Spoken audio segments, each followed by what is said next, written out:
आपण आता पुण्याजवळ आंबेगाव इथे आलेलो आहे शिवसृष्टी पाहायला.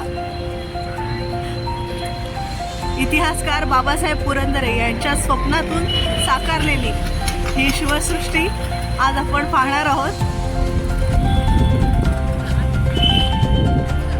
इथे तिकीट घेऊ शकतो आपण आणि रांग आहे आणि या रांगेतून आज शिवसृष्टीचं प्रवेशद्वार आहे.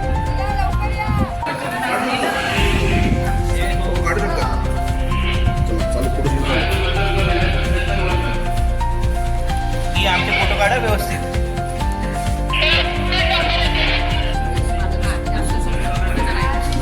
हा आहे दिवाणखाना.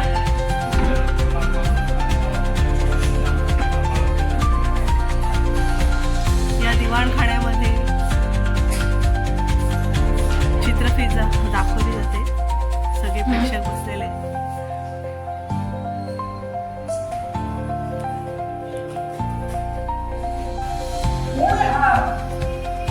केवळ निर्धाराचे मध्ये आहेत म्हणून त्याची नियमही माफ होते. इथे जे काही झालं त्याची खबर जर बाहेर गेली तर बादशाहांची इज्जत काय राहिली. बादशाह एवढं दुर्लक्ष कसं करू शकतात? कोण आहे कोण हा शिवाजी? साधा जमीनदार? अहो, याच्या उद्दामपणाची खबर जर उद्या हिंदुस्थानात पोचली सगळे सिंधू असे वागतील. त्याला कठोर शिक्षा झालीच पाहिजे.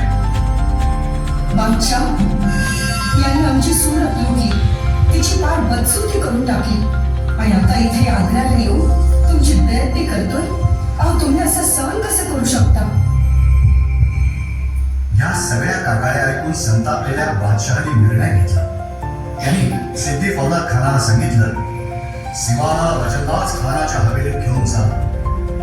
याचा अर्थ सिवाला संपवा असाच होता.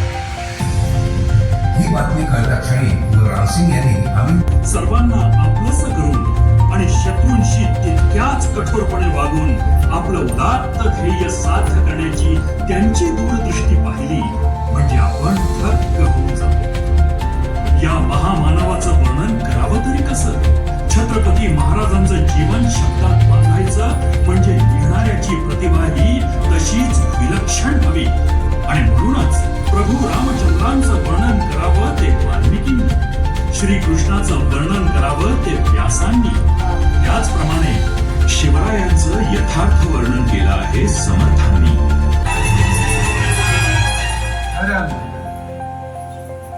आम्हाविषयी सारेच बोलतात, जो आदर दाखवतात तो आहे.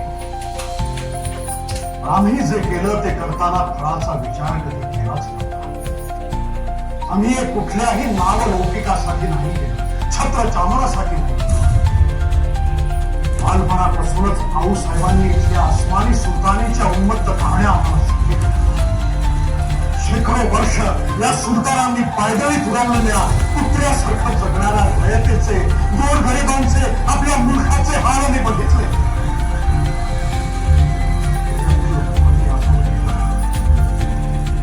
मी आलं हे असे अत्याचार थांबलेच पाहिजेत. या राक्षसांना गाजलंच पाहिजे. लढाई होती मात्र शत्रूंशी.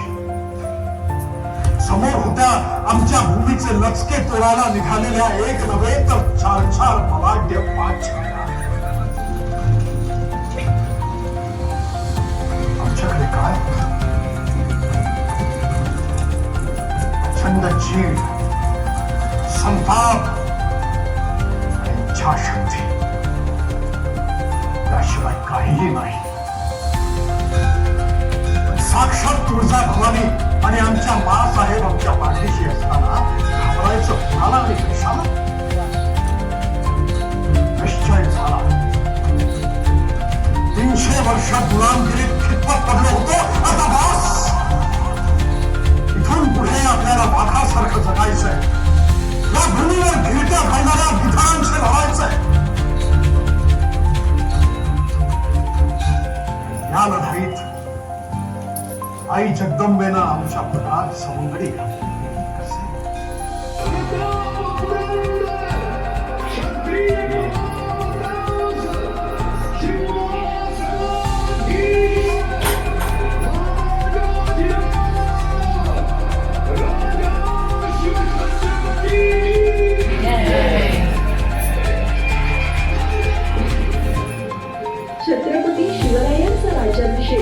ही घटना म्हणजे भारताच्या इतिहासातला एक सर्वोच्च अध्याय.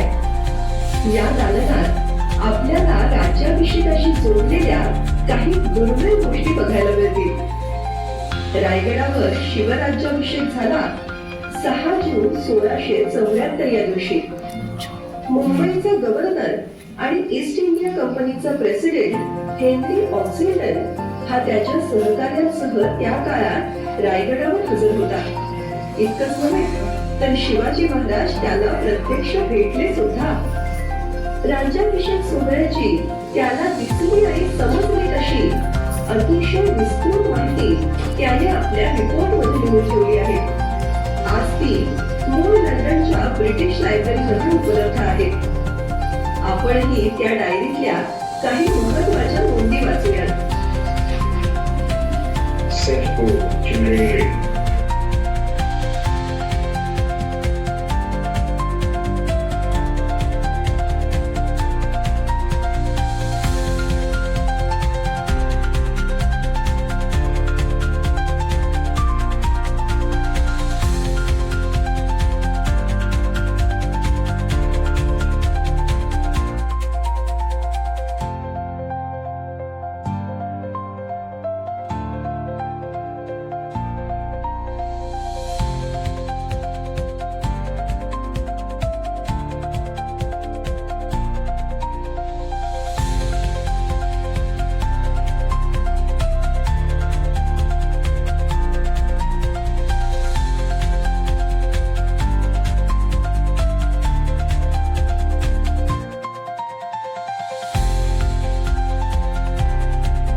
शिवसृष्टी पाहत पाहत आपण आता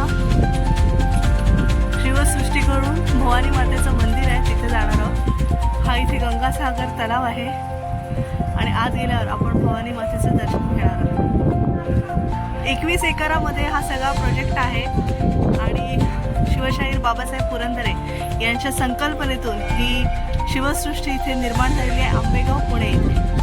भवानी मातेचं दर्शन घेऊया. जय भवानी, जय शिवाजी.